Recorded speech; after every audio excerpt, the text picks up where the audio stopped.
walking through a ghost town. Y'all ain't playing my sounds. Don't tell me to calm down. Don't tell me to calm down. Only time I go backwards is when I wanna moonwalk. Don't test me, my mood's wrong. Don't test me, my mood's wrong. We are who we say that we are. You were lost in the stars, and it's all from the start. Never running no pace, never on the right page, but we still read that book, and we still run that race. Ay. Mississippi Racer riding out, no shortcuts, no time for that. Mississippi Racer riding out till the wheels fall off, I'm driving that. Mississippi Racer riding out, we'll stop burning, strike the match. Mississippi Racer riding out, red light, green light, red light, good night. Ay. Red light, green light, red light, good night. Red light, green light, red light, good night. Red light, green light, red light, good night. Red light, green light, red light, good night. Time to chill, don't sweat it. Good morning and welcome. It is Coffee and Sports. It is the morning show powered by Wire to Wire Network. Thank you so much for making us part of your morning routine. Whether you're watching live on Facebook, live on YouTube, or maybe you are watching us on Roku TV right now, thanks to the amazing folks over at Northeast Sports Productions. We appreciate you being here. I am Chris, and that over there, that is Mo. Mo, happy hump day, sir. Happy hump day to you and everybody out there listening. Another interesting day in sports, but it was fun. I'm loving playoff basketball because people are saying keep the refs out of it. They're letting them play. Or Mo, as the kids are calling it these days, happy hype day. Okay. Just saying. I can go with that. Just putting it out there for you, partner. Let's start with some wrestling stuff. His name hasn't been mentioned in a while, so it's being mentioned now. I'm talking about WWE legend and WWE Hall of Famer Bill Goldberg. Bill Goldberg is making the news because it has recently become common knowledge that let me rephrase this. It has recently become common knowledge that Tony Khan has been talking to him. I was originally going to say that he's been in talks with Tony Khan, but Mo, that is simply not the case because Goldberg is on the record as saying AEW, in his opinion, is cheesy. Now, I find it interesting that Bill Goldberg is saying that a wrestling promotion is cheesy, but he feels that AEW is cheesy and he has no desire to have one last match. He's not pushing for one last match anywhere, but he has said that if he does have one, it will not be with AEW if it is going to remain the way that it currently is. Obviously, money is not an issue, Mo, with Tony Khan. We know that he throws out a lot of money when he wants something. So you would have to imagine if he's having conversations with Goldberg, money has been discussed, but money doesn't seem to be what Goldberg is looking for. When it comes to this potential situation, AEW just isn't appealing to him. Surprise you, Mo? Not surprise you? It doesn't surprise me that Tony Khan would pursue Bill Goldberg. It would surprise me if Goldberg reciprocated and showed interest in AEW. I've watched AEW from time to time, not consistently. The vibe I get from it is it feels like they're trying to blend the current way wrestling is done with the Attitude Era. It seems like a lot of their gimmicks are kind of like from the Attitude Era. And look, I guess there's still an audience for that type of wrestling. I just think that I'm completely on board with Bill Goldberg when he says the way AEW is run. He's talking about Tony Khan. And that's not going to change anytime soon. So no, if he's going to wrestle one last match, if he even really considers to engage in that, my guess is it will be for WWE at some point. And I wouldn't rule it out. Maybe it's a dream matchup between, I don't know, he and Seth Rollins or Roman Reigns or whatever. But I think it would be in WWE. The women's scene in NXT right now is on fire. Whenever you are looking at NXT and you are looking at the history of the women's championship down in NXT, it's hard to be fair if you are not going to mention Mandy Rose. Mandy Rose was recently released from WWE within the last year to 18 months. And for the reasons for which she was released, obviously WWE is not going to highlight her on their TV product. Well, it's been a little awkward in NXT because they are showcasing the history and the prestige of the women's championship down there. And they are essentially cutting out a year of that history by not talking about one Mandy Rose. And of course, Mandy Rose was asked about it. And of course, Mandy Rose had an opinion, Mo. She said, quote, I also just think it's kind of funny and hypocritical where, like, you can't get recognized on TV. Let's say, including my name in that long list of superstars, but yet you can still sell my merch and my action figures for the rest of my life. That part of me really gets me in a sense. Like, you're going to be able to sell my stuff for the rest of my life, but yet you can't even showcase me or, like, even say my name. Mo, first of all, I get it. When a company lets you go and they still hold the rights to your name and likeness, and if they wanted to, they're still going to sell your merch and your action figure, you might feel a certain way about that. But Mandy, let's not act for a moment like WWE is actively still trying to profit off of your name. The reason they're not saying your name is because of the choices that you made while you were a superstar, which, by the way, you have every right to do. You had every right to go and have a side hustle, get yourself a bag, capitalize on your name and your success. Unfortunately, in her situation, Mo, her side hustle did not align with the beliefs of the company that she was working for. It also didn't help her that at the time that she was doing her side hustles in general were frowned upon by the company because of the old man who wanted a cut of everybody's side hustle. So two things were working against her. One, you had a side hustle. Vince didn't like that. Vince was trying to clamp down on everyone's side hustles unless he was getting a piece of it. The other thing that worked against her was your side hustle was borderline pornography. Let's be honest, that's what you were doing. So you had an OnlyFans account, which do you, Mandy? Do you? A very successful OnlyFans account, by the way. And I currently believe that is her main source of income. And Mo, she's doing quite well for herself. So does she have any regrets? Probably not, because she's making good money and she's not going through the rigor and putting her body through what she was putting it through in WWE. But Mandy, you can't expect the company that lets you go because they're like, hey, we can't have you here doing that. We're a PG product. You were one of our champions. We can't be sitting here over here saying we're sports entertainment, we're targeting families. And then over here, our champion is doing that and is very well known for doing that because her community was very large while she was doing that. Those two things don't work. You can't then look back and be like, how are you not going to say my name? How are you not going to? Right. No, it doesn't work that way, Mo. Correct. Look, I'm with you.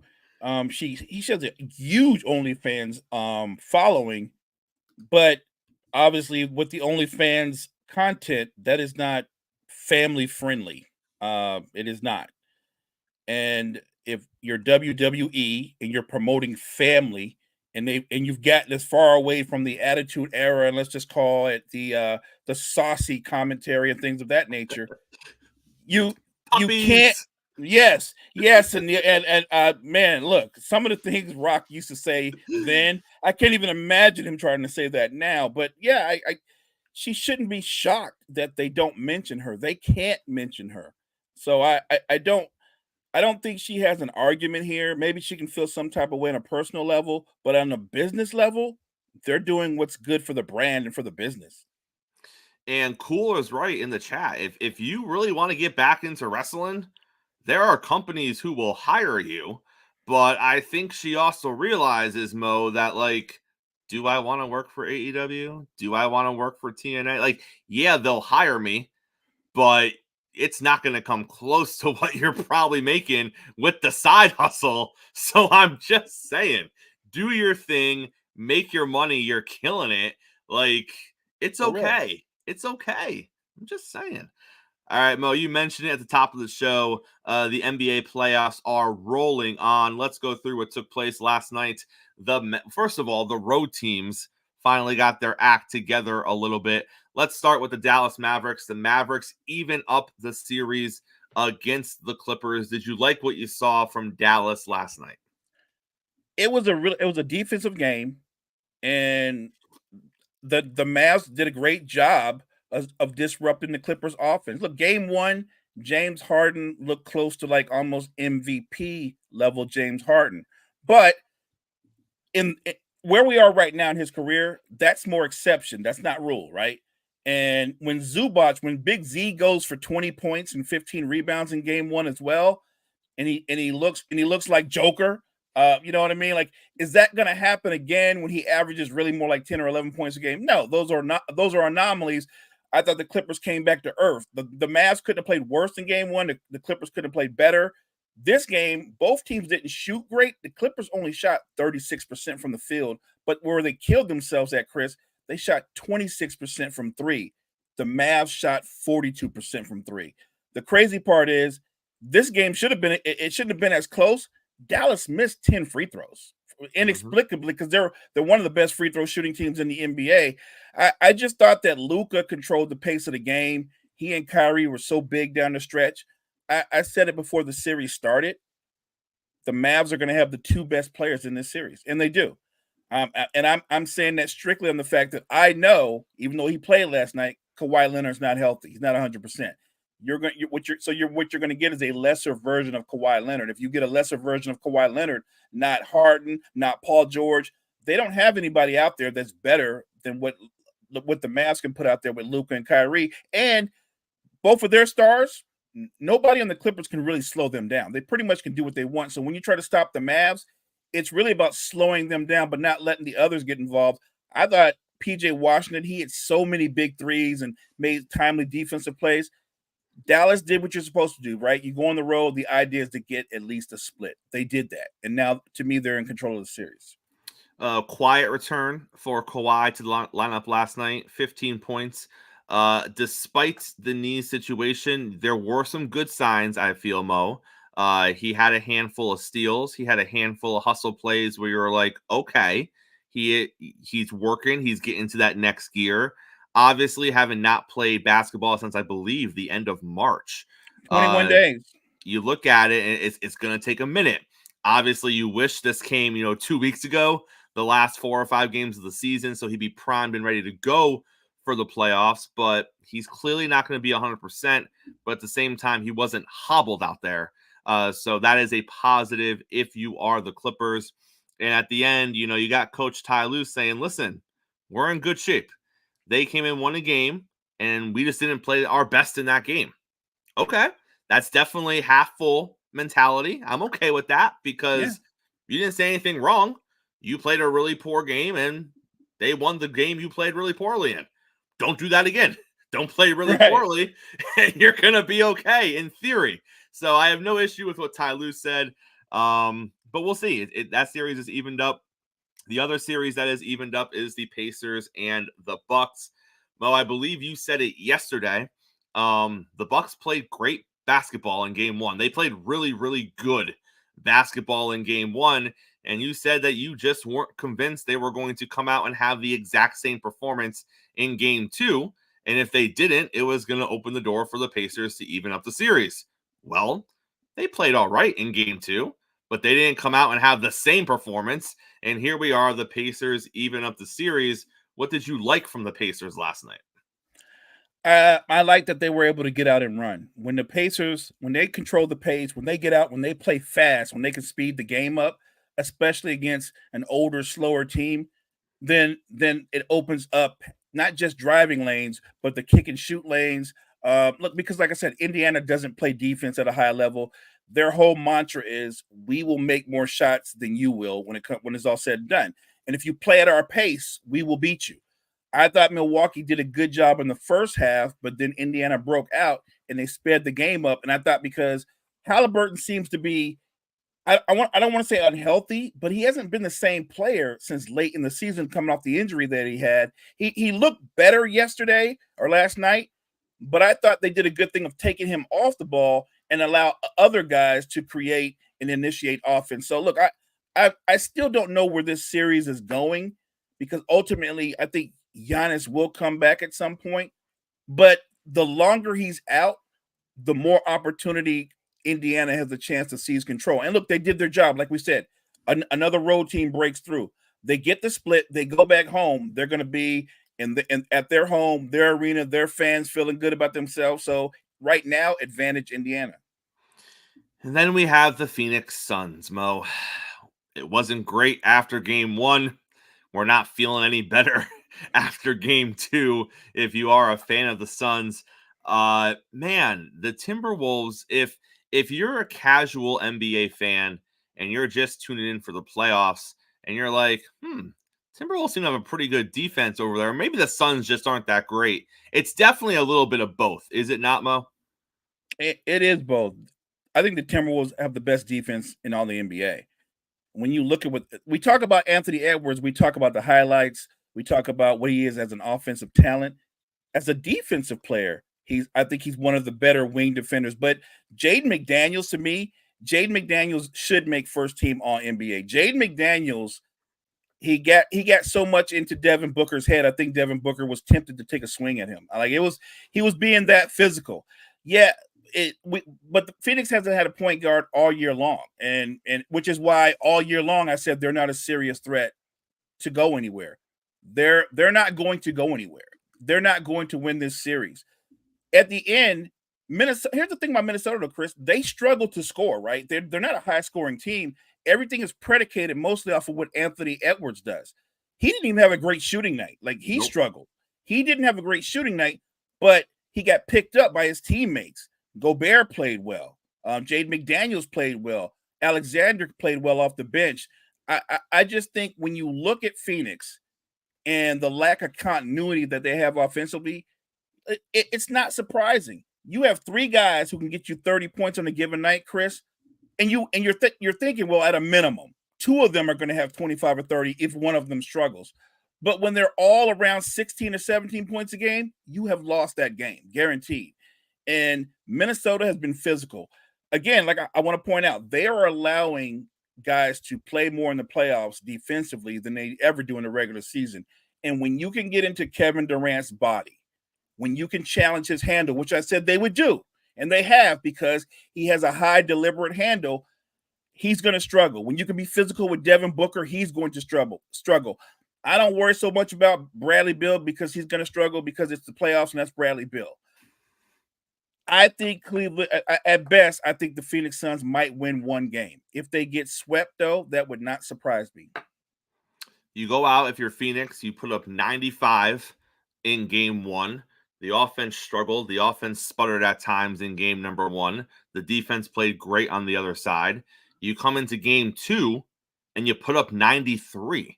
So you're looking at a team that can't get anything going on the offensive side on a night where, like you just said, Mo, maybe the biggest threat offensively on the other team didn't have a great night. The Suns defense did a nice job of just clogging it up and making it difficult for Edwards, and the other people stepped up around him. And you couldn't, another night where you couldn't break 100. Mo, this team needs to score over 100 points. They don't have the defense to lock down the Timberwolves enough to where scoring 98 points or 97 points is going to get them a victory in this series, unless you just run into a game where the top 3 options on Minnesota offensively are all having an off night. That's the only way you're going to win a game in this series, only scoring 97 or 98 points. So Phoenix needs to figure something out quickly, and I think they'll get 1. I think they'll get 1 in Phoenix. Because again, this isn't a terrible team. I know we're riding Phoenix pretty hard right now. They're not a terrible team. They really, really aren't. But they're definitely not built for playoff basketball, Mo. And I think that's what you're looking at. You're looking at a team that just isn't built for playoff basketball. And this is something that people on the Wire to Wire network were saying months and months ago. Correct. That, you know, Phoenix is going to be a team. Sure, they might be the 2 or 3 seed in the West. They have potential to do that. But once the playoffs roll around, it's not going to matter because playoff basketball is different than regular season basketball. And the ceiling for this team in the playoffs, and I think everyone who had an opinion on this network said their ceiling was round 2. Their ceiling was getting to the second round, and depending on the matchup, they probably weren't going to get much further. I don't think they're going to get that far, Mo. It looks like they're going to be a round 1 exit. Chris, here's the thing about the playoffs. Most of the time, it's about half-court execution, right? And so their biggest flaw as a team, they don't have somebody who's a natural point guard that can get everybody into their spots or get them into sets. You look at Booker, Beal, and Durant, and you're like, with the 3 of them, why wouldn't they try to speed the game up? Because the Suns don't play at a fast pace. They walk it up. Well, when you walk it up and you play against a defense like Minnesota and you let them set their defense, you're helping them out. I think they don't want to speed the game up because they're like, well, Booker's close to 30, Beal is over 30, KD's 36. If we speed it up, what will they have left in the fourth quarter? Yeah, I get that, but what has walking the ball up gotten you? You haven't scored 100 points yet. And I would argue that you're not likely to get another game where Anthony Edwards scores 11 points. Just saying. Just putting it out there. Right. And Mo, to your point, we're traveling back home. There's going to be a little more rest involved here. You don't get a ton of rest in the playoffs, but there's a little more rest involved here because you're switching towns. I'd say run the wheels off of it in game 3 and see where we end up. Worst case scenario, you lose again. You've already done that twice. It can't really get any worse if you try to push it a little bit. But they got to at least break 100. Tonight, the NBA playoffs roll on. It's the 1/8 tonight. Mo, do you see a situation where either of these 8 seeds, the Heat or the Pelicans, get on the board and even up a series? You know what? I know you like the Pelicans matchup. They do. Look, they play Oklahoma City tough. They match up well with. Here's the crazy part: they're doing that without Zion. Mm-hmm. If Zion were healthy, I would more than like that matchup. I would favor them in that matchup because they literally have no one who could remotely slow him down. But if the Pelicans are going to win this series or at least make it a series, Brandon Ingram's got to show up. He's got to be better than what he's been. So far, Jalen Williams has completely outplayed him, and he's been able to lock him down defensively when he's needed to. So my guess is Oklahoma City goes up 2-0. And when I look at Boston and Miami, sure, Miami has this thing where they've had this mental hurdle over Boston, but I'm going to go ahead and say the Celtics find a way to win. Look, if you're not going to do it this year against them and Jimmy Butler's not playing, you're never going to do it. So I'm going to say both teams go up 2-0. We got the NFL genius himself, Gene, coming on here in a few minutes. We got a lot of things to break down. The NFL draft is upon us, and we are going to hit on a few different teams and a few different things that we could see happen later on in the draft. But before we get there, Mo, we have a morning show mailbag. The morning show mailbag comes in from Miss Avita Ellis. Miss Avita Ellis says, Caitlin Clark is a prime example about how America will lie in their history books. This has nothing to do with Caitlin Clark as a player. I'm sure that she is wonderful as a human being as well. This is more about getting history right and doing the actual research. We don't do our research, and we just believe anything that we are told. Caitlin Clark is not the all-time leading scorer. Lynette Woodward, who played for the University of Kansas in the late 1970s and early 1980s, and Pearl Moore, who played for Division II Francis Marion College during the late 1970s, both put up more points than Caitlin Clark.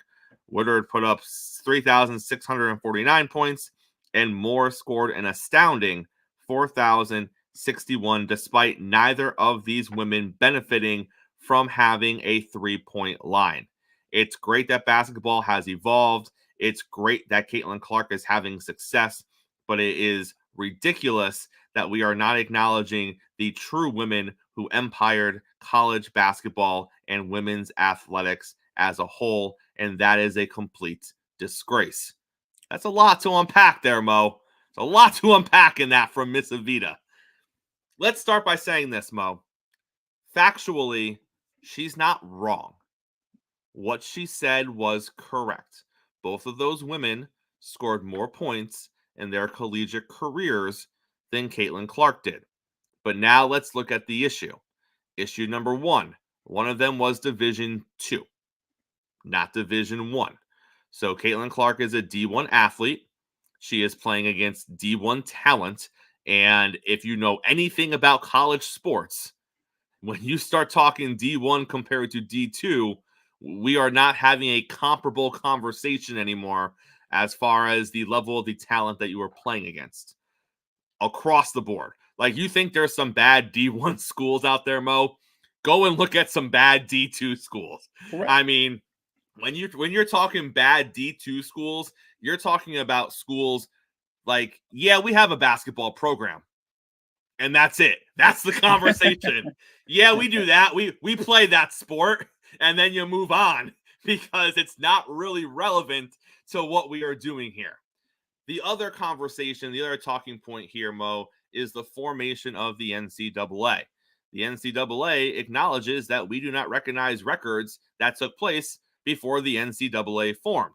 So, I mean, and I'm not trying to diminish anyone's records here, but you don't see people being like, well, I played in the YMCA league for 20 years and I died. And here are my, you know what I'm saying though? Like, no, I'm with you. You're looking at an establishment, and let's be honest, Caitlin Clark is the all-time NCAA correct D1 scoring. That's the title.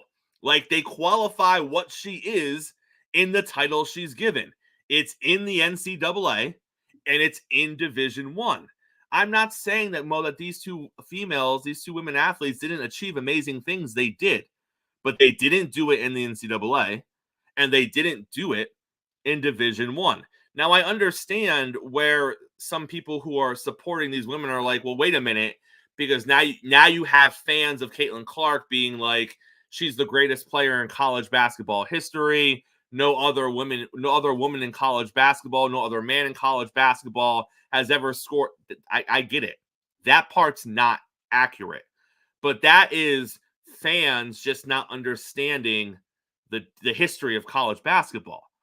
That's not, the NCAA trying to erase accomplishments of women in prior generations.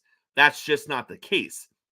So I don't think we can get upset because you have a group of young college basketball fans, or you have a group of college basketball fans who simply aren't knowledgeable about the history of the NCAA or the history of women's college sports 30 or 40 years ago. That's what we're talking about, is it not, Mo? We're just talking about people who see, oh, Caitlin Clark, most points in NCAA history, that no one's ever scored more than her in college basketball ever. Not realizing when the NCAA actually began, and there was a lot of college basketball prior to that. In my opinion, that's where the crux of this conversation comes in. And I'm not even going to listen to the race part of it or any of that nonsense because Miss Evita didn't bring it up. So I think she's just focusing on facts. Which I like. I understand. I understand why we're there, but I don't think it's intentional. No, I don't think it's intentional. Look, every time I've watched Caitlin Clark, and I've even heard the announcers, she's the NCAA all-time leading scorer. That is a factual statement. She is the NCAA all-time leading scorer. And I don't look, Lynette Woodard had a great career at Kansas. She was a terrific scorer. But the game was covered differently back then. We'd have to agree, right? Or barely covered at all. Like, I don't remember watching a women's basketball game on TV way back when, or if it was an opportunity to. And if you play the young lady, I'm sorry, I can't remember her name, who played at the Division II school, Pearl Moore. Yeah, well, you probably, I'm not even sure your family members recorded that. So I'm just saying that these are different times.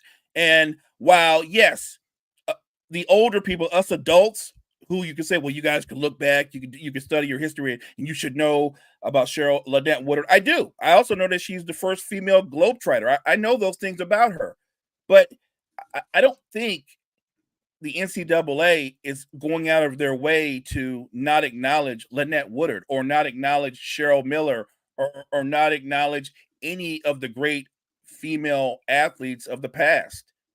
But I will say this, though. You and I seem to enjoy and are fans of Caitlin Clark, but look at it from this point of view. A lot of her fans, Chris, they're 18 and under. They're not going to go back there and go like, they're not going to look back 40, 50 years. Younger people live in the now. They live in the right now. The game is covered completely different. So I think Miss Evita's mailbag question was it was a good question, and she's right factually. So I actually like the question, but to your point, factually, Caitlin Clark is the NCAA all-time leading scorer. But I love the question, and I appreciate you, Miss Evita. Let's bring the NFL genius himself, Gene, onto the show. Gene, how the heck are you, sir? I am actually phenomenal right now. Like, I'm finally caught up to everything I needed to be. And I'm in a good space. I feel great. I'm ready for the draft tomorrow night. I'm fired up. I'm EA Sports, and Finkel is Einhorn. Oh, I love it. That's classic. I like it. Before we get into the draft, Gene, let's talk Hall of Fame real quick. Matt Ryan has decided to call it an NFL career. Looking at what Matty Ice has accomplished in his NFL career, 2 questions for you, Gene. 1, is he a Hall of Famer? 2, is he a first ballot Hall of Famer? No and no. So I'll tell you why he's not a Hall of Famer, and just be very clear. First ballot's a joke. That's not even like if he's a first ballot Hall of Famer, I'm done with the NFL Football Hall of Fame.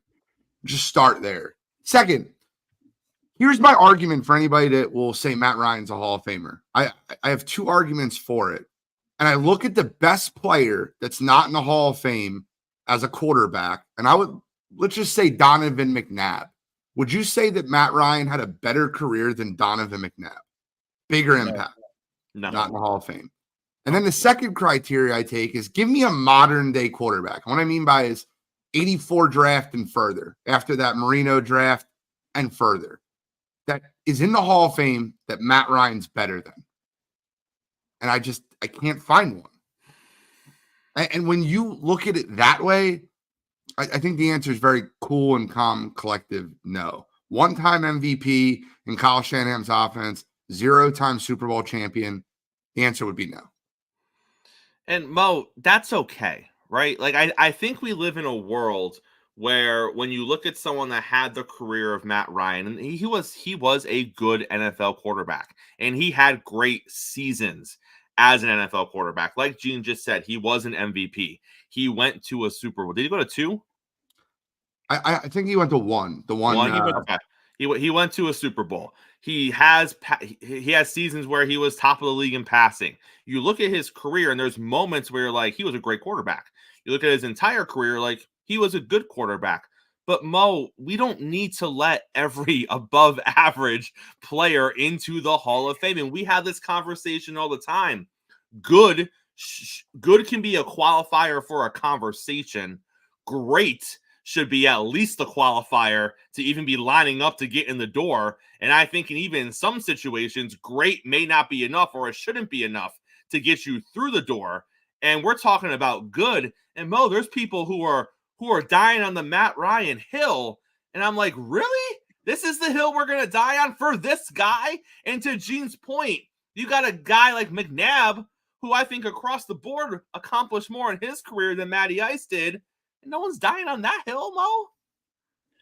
And I'm with both of you guys. Look, I've heard people do the argument, well, Matt Ryan, his passing yardage, it laps Joe Montana's, and he's got more touchdowns. I can't get into that. It's a completely different era of football. Look, in today's NFL, if you're a quarterback and you don't throw for 4,000 yards, it better be because you run for 800 or 1,000 yards. But other than that, who doesn't throw for 4,000 yards? Chicago Bears quarterbacks.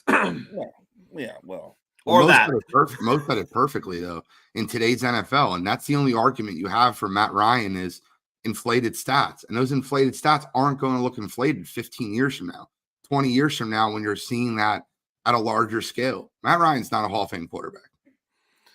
Let's talk a little NFL draft, gentlemen. We got a lot of different ways we can go, but we're going to focus on 4 different teams this morning, and we are going to start with the New England Patriots. Gene, we have seen the smoke screens. I believe the Patriots are looking into all options. I believe they've looked into the value of their pick. But, Gene, at the end of the day, when you are the New England Patriots and you are playing in a division that has Josh Allen in it, and I think it's fair to say he is a top 10 quarterback in this league. Some would say he's a top 5 quarterback in this league. You are playing in a division that has the Dolphins offense in it, regardless of what you think about Tua. The last 2 years, the Dolphins have had a top 5 offense in the league. You're playing in a division that has Aaron Rodgers for at least this season, which is putting the Jets into the conversation as not only potential winners of the division, but also potential Super Bowl contenders if everything falls into place. Gene, do you see a scenario where they just don't take a quarterback at number 3 and they go? I know there's a lot of holes on the Patriots. I know that they are not a quarterback away from magically contending for their division, but isn't that the starting point in the NFL? Don't you say, hey, we got the guy at quarterback, now let's go fill in the rest of the pieces and go do this? Or are they going to go backwards and be like, well, let's build the line and then we'll figure out the quarterback thing down the road? Well, didn't Coach Mayo say in his first press conference that he needs to address the most important position on the football field first, and that's the quarterback position? Mm-hmm. I actually, it's funny. I actually think Drake May is the one quarterback that I think would fit perfectly in that situation for New England. And I think that's where he'll end up going. He's got the big arm, right? Like, he's got the strong arm. And I've said this time and time again. I don't think warm weather quarterbacks from college can go play in cold weather areas. I think Drake May could be the exception because of his arm strength. His comp is, Josh Allen-esque. Like, he's got that big arm, and that's what you need to be able to throw the ball in cold weather. I think Jaden Daniels would be an absolute mistake at the pick, but I think Jaden Daniels will end up going 2. I don't think Washington screws that up. I think the Patriots end up going with Drake May at 3. The biggest mistake would be is if they went with J.J. McCarthy. You've talked about J.J. McCarthy here on the morning show before. Now, on the precipice of the draft, where should he be taken? As far as not necessarily in the actual draft, but in rank of quarterbacks taken, what number quarterback should he be coming off the board if people are looking at legitimate, tangible stuff and not just this mirage that all of a sudden he might be this gem that is going to be the next greatest thing? Because that's what the narrative is. The narrative, Gene, is that everyone's missed the boat on J.J. McCarthy except for his head coach. And now everyone's like, well, maybe we do want J.J. McCarthy. Is he 4th? Is he 5th? Is he 6th? Where is he against the other quarterbacks in this draft? I'm going to sound like such a hater, and I'm not. I have nothing against the kid. I have him ranked 6th or 7th.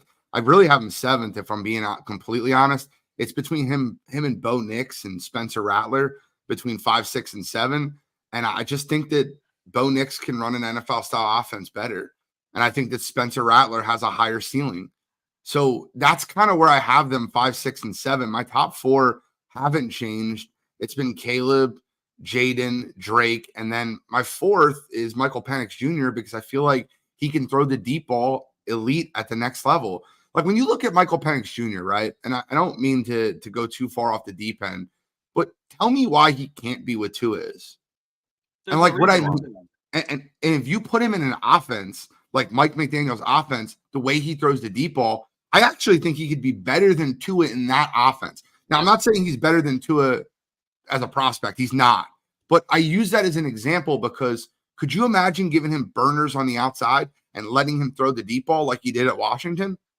That's the whole reason that Michael Penix exploded. People forget this kid played 2 years at Indiana, tore his ACL, and had to come back at Washington. At Indiana, he was not a deep ball thrower. At Washington, he was a much better deep ball thrower. And I think Michael Penix Jr. is really grown, and I think he can be an adult in the locker room. Aaron Rodgers apparently really likes the tight end Brock Bowers. And he, according to sources, the rumor in the innuendo, he is pushing the New York Jets to make that draft pick. Now, they are currently picking at 10, Gene. So let's take this from a couple of different angles. One, if you are the Jets, you have holes to fill. Tight end, you could argue, is one of them. I don't know if that's the number one hole you should be filling.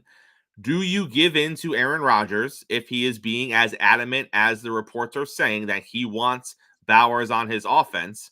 And do you use your first round pick on Bowers? And the second part of this is, would you have to go get him? Or do you think Bowers will fall to them at 10? Because some mocks have Bowers going 4, 5, or 6, depending on what happens above them. So it may not even be as simple as he's going to be there when we pick. Do we take him? Do we go offensive line? It could be more of Aaron wants him. Now we have to go give up some assets to trade up to get him, which is asking a lot for a team that has other holes they need to fill. Well, they addressed, in my opinion, they did address the line, though. They did work on the line. Correct. They addressed the line, and they have two of the biggest tackles in all football right now. And if you're in a win now scenario, Brock Bowers would be the best fit for the Jets. So you're not drafting a guard at 10. You're not doing that. Guards are drafted in the second round, and that's the only help they need on the offensive line. They addressed the wide receiver position by bringing in Mike Williams. They have Garrett Wilson. Adding Brock Bowers to that room would give Aaron Rodgers 3 weapons. And you have your elite route runner, elite wide receiver in Garrett Wilson.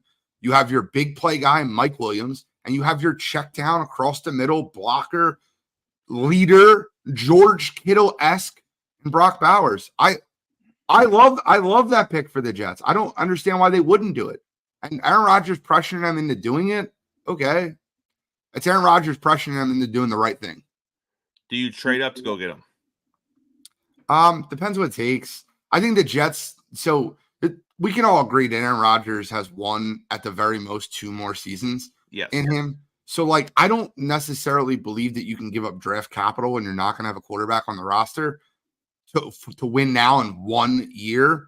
But if they give up a third to move up a spot, or if they give up a second next year to move up a spot, but no, I'm not trading anything of value to move up to take in my opinion, a luxury piece. Several reports have come out from Philly this week. You would know this better than us, Gene, that Howie is looking to move up into the draft, whether it be higher in the first round or higher in the second round. Apparently, the targets that the Eagles are looking for are cornerback or tackle. First of all, one, do you buy into the reports that they are looking to move up?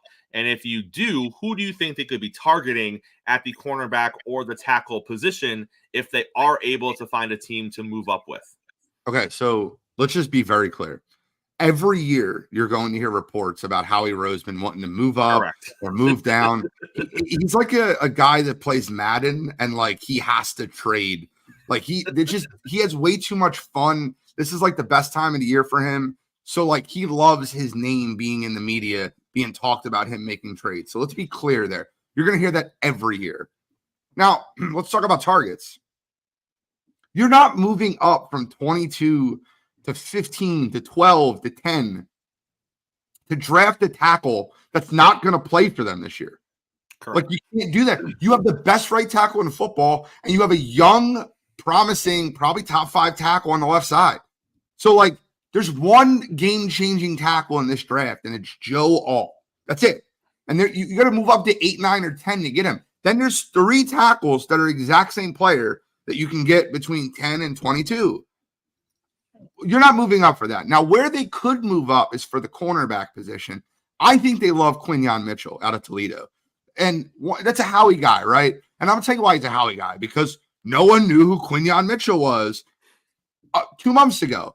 And you remember, and I'll bring you back, everyone loves giving Howie Roseman all the credit in the world, but he's a notorious bad drafter. And what I mean by that is, go back to the year Justin Jefferson was drafted. You had the surefire kid from LSU, and Howie Roseman decided to go with Jalen Reagor, the punt returner from TCU. Go back a few years back to the year DK Metcalf was drafted.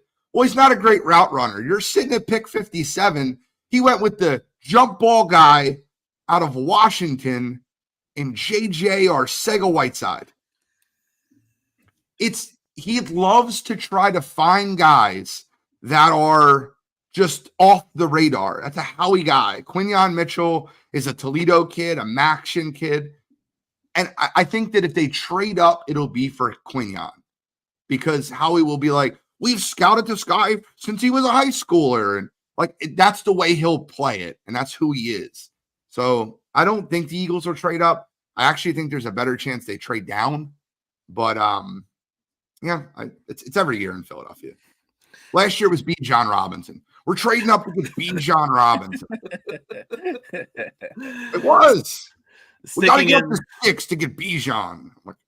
Sticking in the NFC East, we have the Dallas Cowboys, who did not do a ton in free agency after saying they were all in. But once again, Jerry Jones is waving the pom-pom, saying that we are all in. And Gene, I give a little more credence to this because the Cowboys do have a history. I'm not talking about how they draft. I'm just saying they have a history of putting more stock in sticking with guys they do draft.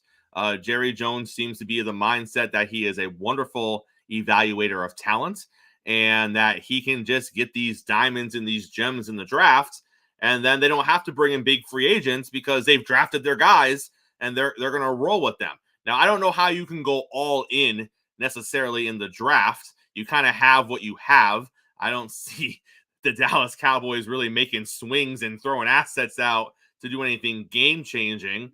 But looking at the Cowboys, looking at where they are in the draft, listening to Jerry say they're all in, do you expect a splash move?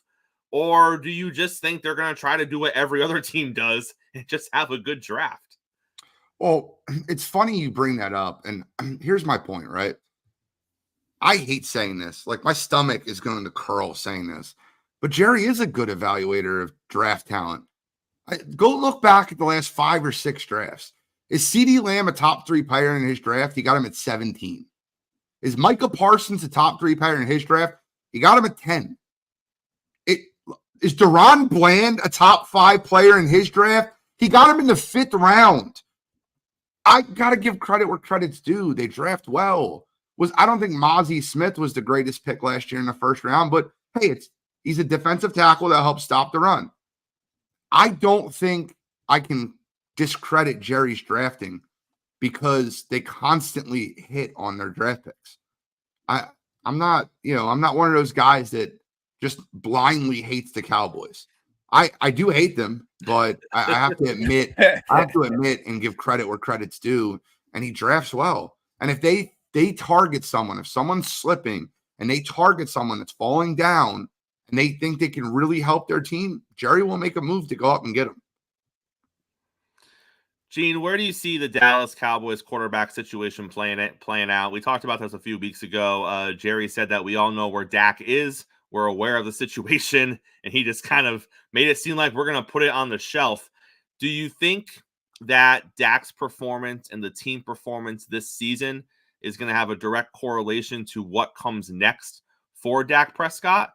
Or is this just a situation of they're trying not to commit that much money right now, and maybe they can get him on a discount if, it's a 1st-round exit or he gets hurt or it's not exactly what it looked like, because it was looking like it was going to be a big number. And then they're like, no, we're going to put it on the back burner. And now he's going into a lame duck season. That doesn't happen a lot. So what does it look like in your mind with Dak? Are we going to see a new deal during the season or in the next offseason? Or is this his last potential year as the Dallas Cowboys quarterback? Chris, I ever tell you how much I love you? No. I'm going to tell you why. You just made me compliment the Cowboys by asking about their drafts. Like, I was sick. I was queasy. My stomach. And then you brought up the exact thing they're terrible at. Yep. And what that is contract negotiations with big players. They are awful at this. They overpay homegrown players. They run homegrown players out of town because they want too much. Jerry, he can't help being Jerry. It's just who he is. He's got to be the biggest personality in the room. I'm the boss, like that type of mentality, and it really doesn't sit well with a lot of people. And with Dak Prescott, they've royally screwed this up. And it is incredible watching it, because what happens this year, right? He has a bad year and they get him at a discount, but you know he's not the guy to win them a Super Bowl, great, sign him for 5 years. Or he has a great year. They go on a playoff run. He wins a playoff game or two. Then you have to give him $60 million.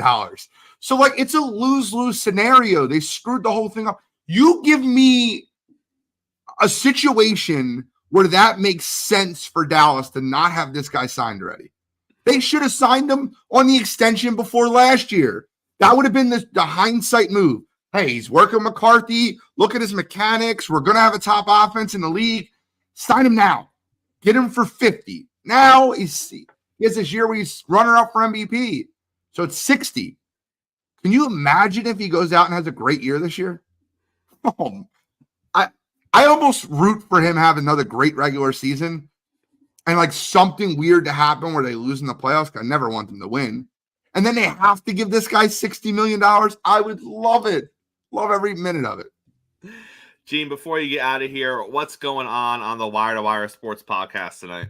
I'm so glad you gave me a minute or two for this part because I'm going to read you our Elite Eight. We're doing our whole first round mock draft. We do a whole mock draft the day before the draft. It's me, Bill Cottrell, 1, 2, 3. This year I drew the Eagles finally, but we go back and forth and we draft the whole first round. But we also have our Elite Eight for our sports characters bracket. So all I want is I'm not going to say your votes are going to count. I don't want to get in trouble with Bill again. But all I want you guys to give me your gut reaction who wins these 4 matchups. This is our Elite Eight. Can we do that real quick? Let's do it. Right. In the Midwest, we have Eric Taylor. In the South, we have Eric Taylor versus Steeman Willie Beeman. Ooh. Down goes Willie. I like Willie. I love Willie's entertained. He can flow. He's got a rap. He's got the ladies. He's a lot of things. Throws up before the game. He's a lot of things. All right. So reaction. Second one, we have Billy Hoyle versus Shooter McGavin. I'm a shooter all day. I'm going Shooter. That's the easy one. We have another easy one, in my opinion. Rocky Balboa versus Roy Hobbs. Oh, love Roy Hobbs, but it's Rocky. It's Rocky. And then the last one, which this is like heartstrings on top of heartstrings. Dottie Hinson versus Ray Kinsella. Ray Kinsella. Ooh. I love Dottie, but Ray, come on, man. Come on. I love Ray. Dude, you gotta understand, my dad died in 2019. If I can go back and play catch with my dad, like that scene breaks me. It breaks me every time I watch it. But that's our Elite Eight tonight, and then we'll obviously do a little NBA talk. Well, Gene, we appreciate you having you on here every week, sir. Thank you so much. Appreciate you. I'm trying me on. Love you guys. Always a pleasure having the NFL genius himself on here, Mo. Mo, before we get out of here today, let's talk a little bit about the Golden State Warriors. We talked about the Warriors when their playoff run or their play-in run came to an end. And then, obviously, we have to figure out what's going to happen with Klay next year. There's a lot of questions with the Warriors. But there was an article I was looking at recently, and it proposes a couple of different trade scenarios that could potentially make Golden State a little more relevant next season. And I want to throw one or two of them at you. So the first one, the full trade scenario involves the Sixers and the Blazers. So here's how this would shake out. The Sixers would get Andrew Wiggins from the Warriors in this deal. They would also get $1.1 million from the Trailblazers. The Blazers would get Kayvon Looney, the number 16 pick. They would get the $22.5 million trade exception, and they would get the $4.4 million trade exception. And then the Warriors, which is what we're talking about, end up with Robert Williams III and Malcolm Brogdon. So essentially, the Warriors are losing Kayvon Looney and Andrew Wiggins, and they're bringing in Malcolm Brogdon and Robert Williams III. Now, let's assume Klay comes back for a discount and everyone else is the same. If that is the only change to their squad next season, is there any real difference as far as where they end up in the regular season and what they could potentially do in the playoffs? Because it's 2-2. You're losing Kayvon and Wiggins. You're bringing in Brogdon and Williams. To me, I look at that and I'm like, okay, great. Right. So whoever proposed this trade, it's probably why you're not a GM. That's a horrible Right. trade. Right. That doesn't do anything. What you did is you took a roster that was good enough to get them into the play-in. They lost, and you're replacing them with two guys that are going to be good enough to get them into the play-in. They'll lose. Robert Williams is a rim protector, but he doesn't rebound the ball very well. And the biggest issue with Robert Williams III is he can't stay on the floor. What Golden State doesn't need is another brittle body. They don't need somebody breaking down. And Malcolm Brogdon, honestly, he probably can score better than Chris Paul at this stage of Chris Paul's career, but he doesn't make them better. He's not better. And I'll keep it 100. He's not better than the current version of Chris Paul. So it's not an upgrade. If you make that trade, you're basically trying to get you're going to shed some salary. So I guess if you're trying to shed salary, make the trade. But if you're trying to win basketball games, don't make that trade. The person who put forth the idea, they're basically saying that Williams is young, so that's the plus there. He'll be 27 before next season, and they're saying that Brogdon would essentially replace Paul, who is pushing 40 years old and is going to be expensive. So they're saying he would be a cheaper version and a comparable version of Chris Paul. Brogdon's not a point guard. I know that's his official position, but he's really more of a scorer. He doesn't really set guys up. He's not a facilitator. So he's not the point guard that this version of Chris Paul is. And Robert Williams is 27, but his body's 35. So where is the upgrade? I would say that you got a bigger body, but he's not great in space. He doesn't have an offensive game, so it's not like you can throw it to him in the post. Again, the person that proposed this, the only thing you're doing is shedding salary. But if I'm Steph Curry, like your reaction was, Chris, Steph is going to be like, can we just keep our own guys? Right. The one thing I will say, and I don't know if they're going to do this or not, but Wiggins is interesting because Wiggins, in my mind, is addition by subtraction. Because if you move Wiggins, I don't know what the market is, I don't know what you're going to get back for that, but by moving Wiggins, it does open up more opportunity for Kuminga. So if you're looking for Kuminga to kind of have more opportunity next season, Mo, and you decide to move Wiggins because you can get a piece somewhere else, that could be a viable option. But looking at what Wiggins did this season, Mo, I don't know what the market would be for Wiggins. Look, I think the best version of Wiggins, he's going to give you 16, 18 points, 6 rebounds, play really good defense. That's what Andrew can do as your fourth option. And he was terrific for Golden State all the way up until the second half of last season and all of this season. He has a lot of issues going on at home, personal issues that seem to directly affect his performance on the court. If you move him, you're not going to get a star for him. So maybe you'll get a pick. Maybe you can move him and gain back some salary cap relief. But I don't see the value in that. Like I said, the Sixers would take him because on the Sixers as a fourth option, it's a great deal for them. It helps them out.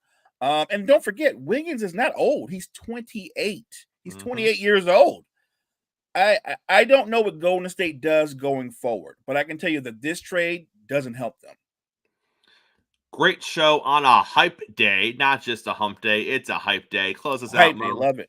Thank you guys for joining Chris and I this morning. We appreciate you so much. We're growing, guys, and it's because of your support. Make sure you share, like, follow, sub the Wire to Wire Network. We're doing big things over there. Wire to Wire Network. We appreciate you. Make sure you're back here, same time, same place tomorrow. It is draft night. We got a lot of stuff happening with the NFL draft. We have a lot of stuff happening in the NFL, and we're going to talk about all of that right here tomorrow morning. Same time, same place, coffee and sports. It's the morning show powered by